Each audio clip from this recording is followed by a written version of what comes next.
இன்றைக்கு செங்கல்பட்டு மாவட்டத்தில் இத்தனை கோடி ரூபாய்க்கு சொத்துக்கள் வாங்கி இருக்கிறார் என்று சொன்னால் எங்கிருந்து வந்தது என்பதுதான் இப்போது இருக்கக்கூடிய கேள்வி. நான் அரசியலில் பொருளை இழந்திருக்கிறேன் என்று சொல்லக்கூடிய வைகோவும் அவருடைய மகனும் இந்த சொத்துக்கள் எங்கிருந்து வந்தது என்று சொல்வார்களா? இதுல ரொம்ப குறிப்பா அவர் ஒரு அடுக்குமாடி, பிரம்மாண்டமான அடுக்குமாடி குடியிருப்பில் ஒரு வீட்டை வாங்கி இருக்கிறார். அது பல கோடி ரூபாய் மதிப்புள்ள வீடு என்று சொல்கிறார்கள். இவர்கள் சொத்தை வாங்கி குவித்து விட்டு வெளியேறியவர்கள் பணத்தை வாரி குவித்து விட்டார்கள், பொருளை நிரம்ப சேர்த்து விட்டார்கள் என்றெல்லாம் சொல்கிறார்கள். அதற்குத்தான் முப்பெரும் விழாவிலேயே நேரடியாக எங்கள் தோழர்கள் காஞ்சிபுரத்திலே கேள்வி எழுப்பினார்கள்.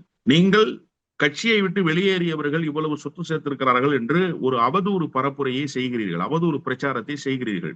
ஒருவேளை அது உண்மை என்று வைத்துக் கொண்டால் செங்கல்பட்டு மாவட்டத்தில் இருக்கக்கூடிய உங்களுடைய சொத்துக்களை நீங்கள் யார் மீது விமர்சனங்களை வாரி தெளிக்கிறீர்களோ அவர்கள் பெயருக்கு மாற்றுங்கள்.